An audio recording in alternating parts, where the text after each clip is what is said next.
We've just got some breaking news in from Buckingham Palace, folks. So this statement has just come in from Buckingham Palace, and I'll read it for you. It goes on to say, His Majesty has today initiated a formal process to remove the style, titles, and... For years, the locked jewelry room associated with Diana had existed almost like a ghost inside the palace, known, protected, and rarely discussed. Then Prince William opened a sealed packet carrying Prince Philip's private instructions, and one sentence changed the temperature of the room.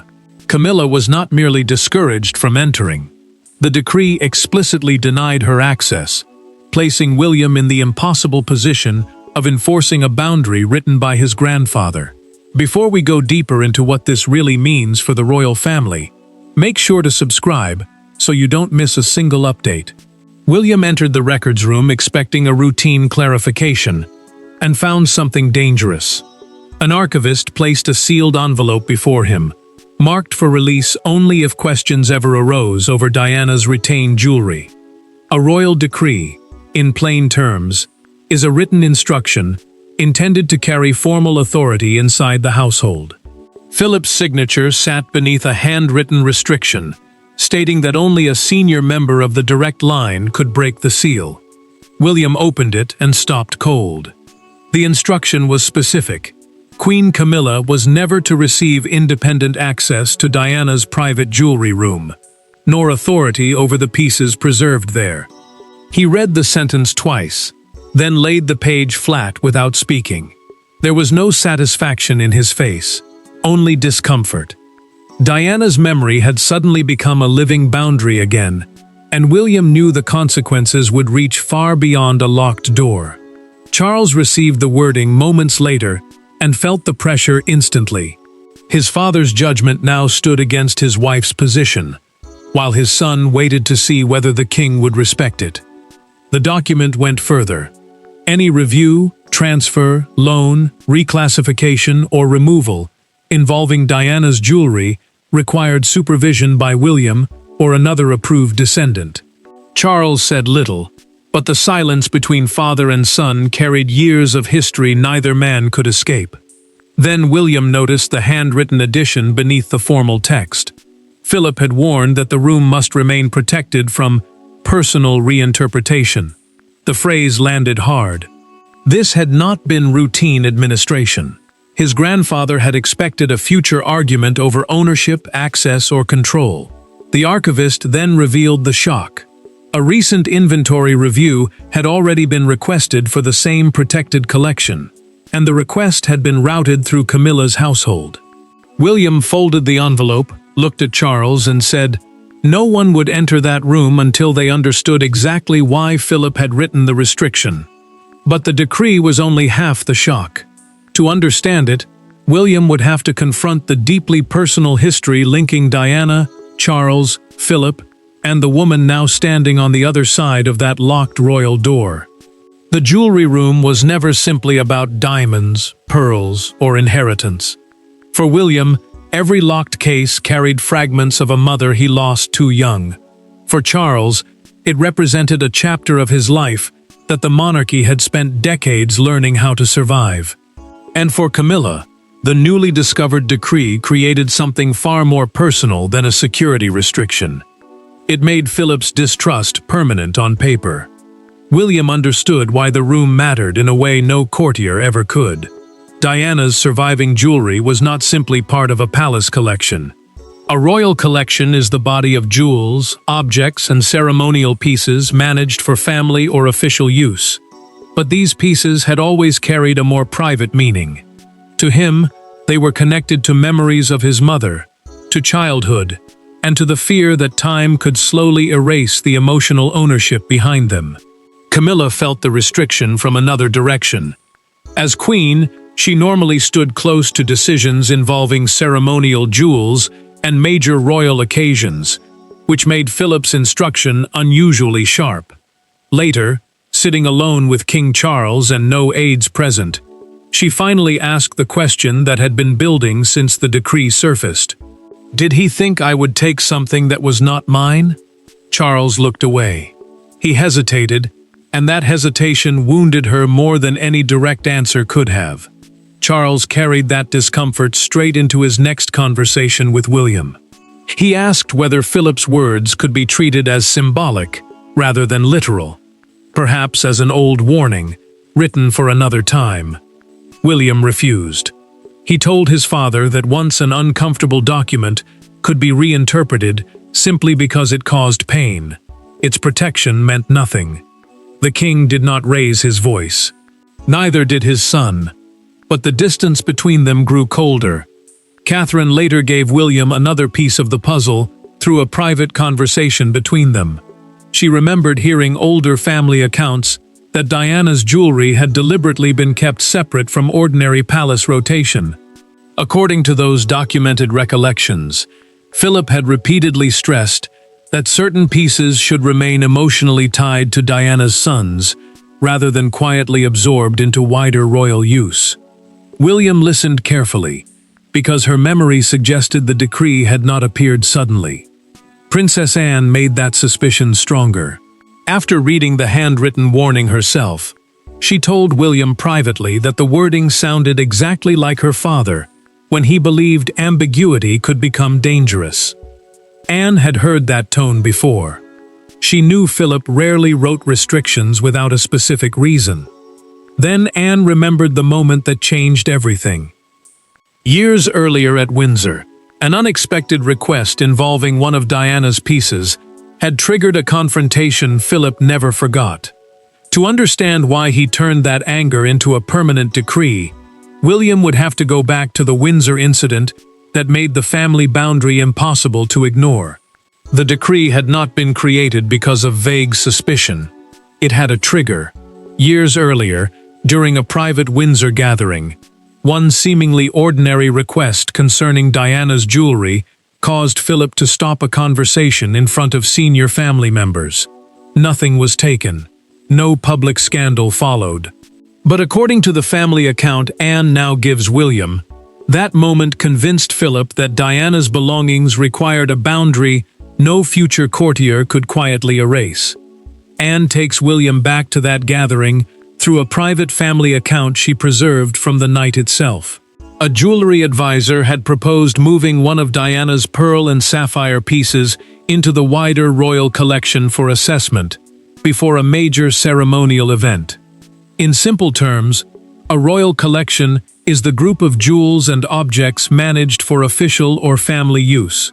Reclassifying the piece would have changed its status from something protected in Diana's memory into something potentially available for broader use. Philip reacted before the advisor could finish. He asked whether William or Harry had approved the proposed review. When the answer was no, the Duke ended the discussion immediately. Anne remembers the force of that moment because her father did not argue for long. He pushed his chair back, looked directly at the advisor, and said, Diana's personal history would not be tidied into somebody else's convenience. The room went silent. Camilla felt the pressure immediately. The advisor explained that the review had been considered because her household was preparing jewelry options for an upcoming ceremonial appearance. She insisted she had never personally asked for Diana's piece and had not even known it was being considered. Philip did not accuse her of taking anything. But he remained deeply unsettled by how easily an administrative request had almost moved a protected object into ordinary palace circulation. Anne remembers what happened afterward even more clearly. Later that night, Philip asked her to meet him privately with no staff present. He told her that future palace offices might one day forget the emotional difference between crown property and family memory. If that happened, he said, good intentions would not be enough. The boundary had to be written so clearly that no future title, household, or advisor could quietly reinterpret it. Philip acted within days. According to Anne's documented account, he had the restriction prepared, placing Diana's protected jewelry under direct descendant oversight and denying Camilla independent access. Anne watched him sign the final page. She understood then that the Windsor argument had become something permanent. William now sees the terrifying parallel. The new inventory request had once again come through Camilla's household, almost repeating the same process Philip feared years earlier. This was no forgotten family precaution anymore. William was facing the exact situation his grandfather had tried to prevent, and Camilla was about to demand an explanation face to face. Camilla did not send another aide. She did not request a revised briefing. Once she learned that William had suspended access to the jewelry room, she walked into the private meeting herself. Charles was already there. Anne sat to one side, with Philip's decree closed in front of her. And when William entered carrying the sealed packet, the family finally confronted the question none of them could avoid. Was Philip protecting Diana or condemning Camilla? William had insisted the meeting remain private. No secretaries, household officials, or jewelry advisors were allowed inside, because he wanted every answer to come directly from the family members involved. A private secretary is simply a senior aide who handles official business and communication for a royal household.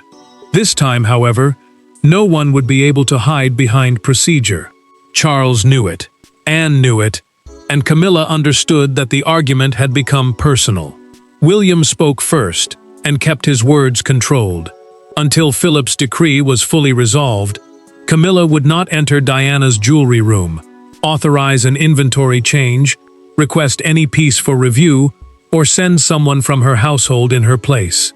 The queen consort stared at him before asking whether he honestly believed she intended to take something that belonged to Diana. William refused to soften the answer. He said intention was not the issue. The boundary was. Camilla pushed her chair back. She told William she would not sit quietly while Diana's memory was used as a weapon against her. The prince did not move. He slid Philip's signed decree across the table and reminded her that the restriction had existed long before this confrontation. That answer cut deeper because it meant the distrust was not being invented by William in anger. It had been written years earlier by Philip. Charles finally stepped in. He warned his son that enforcing the wording without considering the present could humiliate his wife. William answered immediately that ignoring it would humiliate his mother's memory. The king fell silent. Anne said nothing either, but the tension had now moved beyond grief and into loyalty. Camilla then made the claim that changed the room.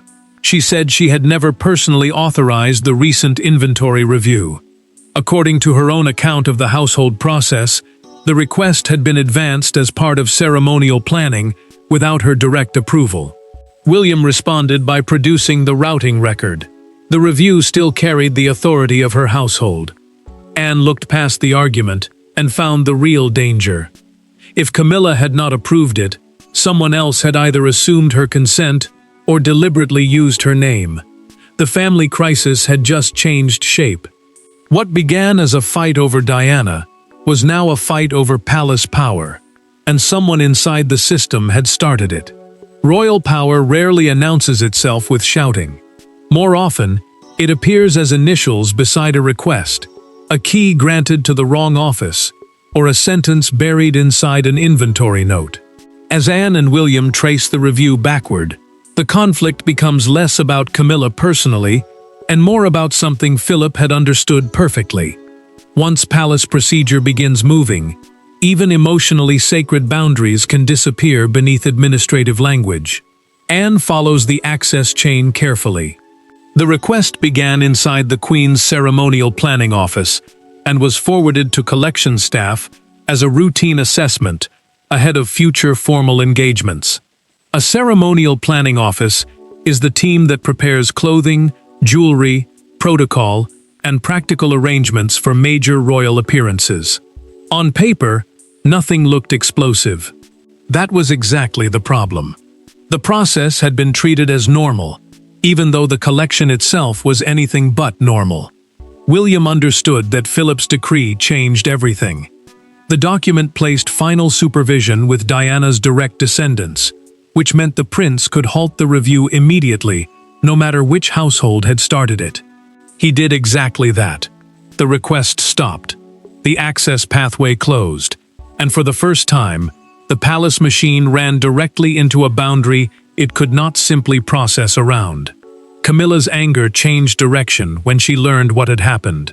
What had first felt like an accusation from William now looked like a decision made inside her own household without her direct instruction. She demanded to know who had advanced the request in her name. The queen consort was no longer defending herself against the prince. She was questioning her own staff. Charles feared what would come next. He knew disciplining a senior official could expose just how divided the family remained over Diana's memory. Anne did not let him hide from that. She told the king that avoiding embarrassment was exactly how small procedural breaches became permanent precedents. If the palace ignored this one, the next person could point to it as justification. Anne's review finally identified the official responsible. A senior ceremonial advisor had authorized the assessment after assuming Camilla's position as queen automatically outweighed older restrictions surrounding Diana's jewelry. The reasoning sounded modern, tidy, and completely logical, until William returned to Philip's decree. William found the clause almost immediately. Future rank, title, or marriage, it stated, could not override the restriction. Philip had anticipated the exact argument now being made. He had written the rule precisely so status could never become the excuse for reassignment. Charles read that sentence slowly, removed his glasses, and set them beside the document.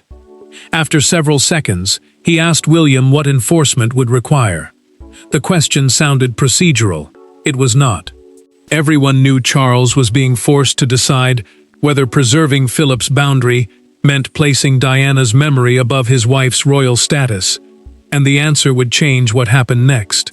By evening, the jewelry room was no longer merely restricted by an old decree. It was physically sealed under William's authority. Access codes were changed. The review was cancelled. The advisor who initiated it was removed from the process. Yet the harshest consequence was not administrative. Camilla now had to live with the knowledge that one of the monarchy's most guarded private spaces carried a written instruction specifically excluding her. William moved quickly once Charles made his decision. Security credentials were reset. Every outstanding inventory request was suspended, and no future inspection could take place without his approval or the presence of a designated family representative. A designated representative, in simple terms, is a family member formally trusted to supervise access when the principal decision-maker is absent. The rule mattered because it removed all room for informal interpretation. Charles accepted the enforcement after hours of hesitation. The king refused to destroy, soften, or reinterpret Philip's instruction simply because obeying it caused pain. He knew the choice would hurt Camilla, but overturning the decree would send another message entirely, that an uncomfortable family boundary could disappear the moment it became inconvenient. That was the precedent he could not allow. Camilla felt the cost in private. Before a scheduled appearance, she reached toward a necklace, stopped, and closed the case instead. Charles watched from the doorway but said nothing. She had not lost her position, her public duties, or her place beside the monarch. Yet the exclusion felt heavier than any of those facts.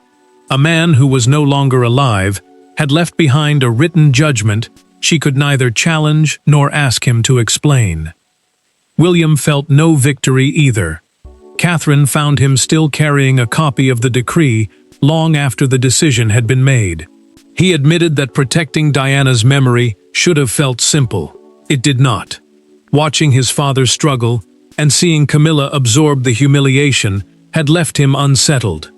Catherine reminded him that responsibility often feels heavier than triumph, especially when the right boundary still causes real pain. The consequences tightened further when the ceremonial advisor was formally removed from every matter involving Diana's protected collection. Palace records were amended to state that earlier family restrictions could not be overridden by household assumptions. The message was quiet, but unmistakable. Then the record staff found something else.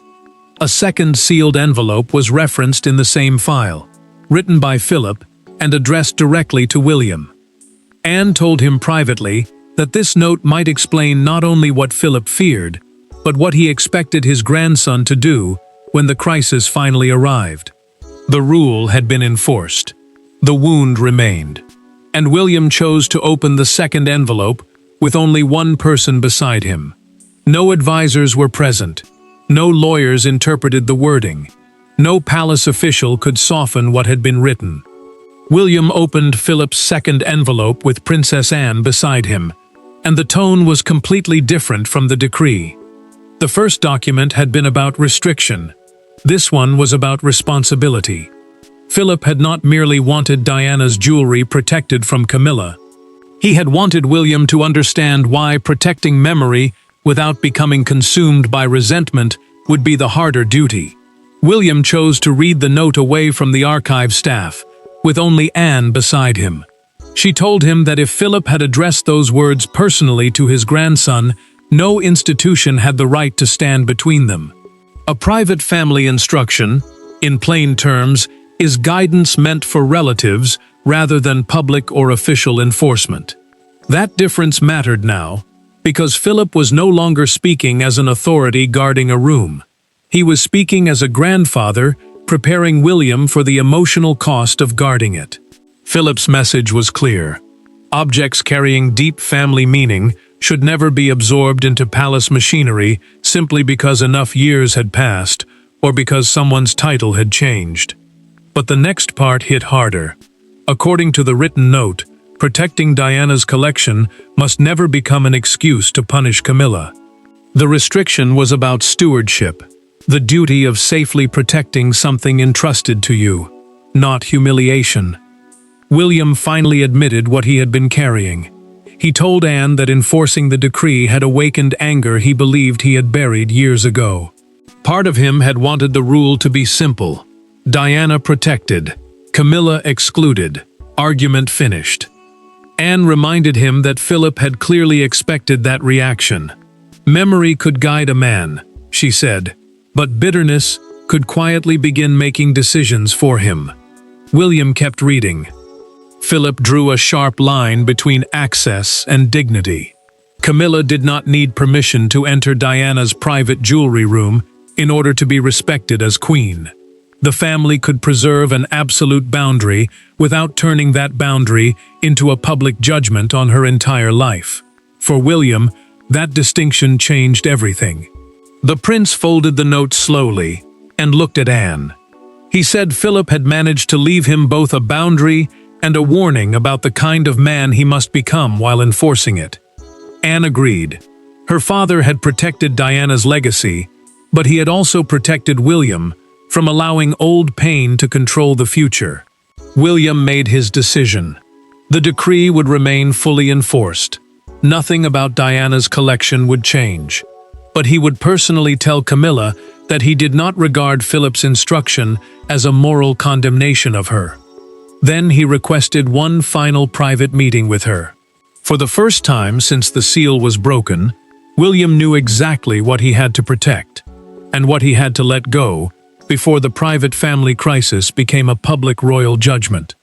Once word of the decree escaped the palace, the story exploded because the symbolism was impossible to ignore. Diana's son had uncovered Philip's hidden instruction.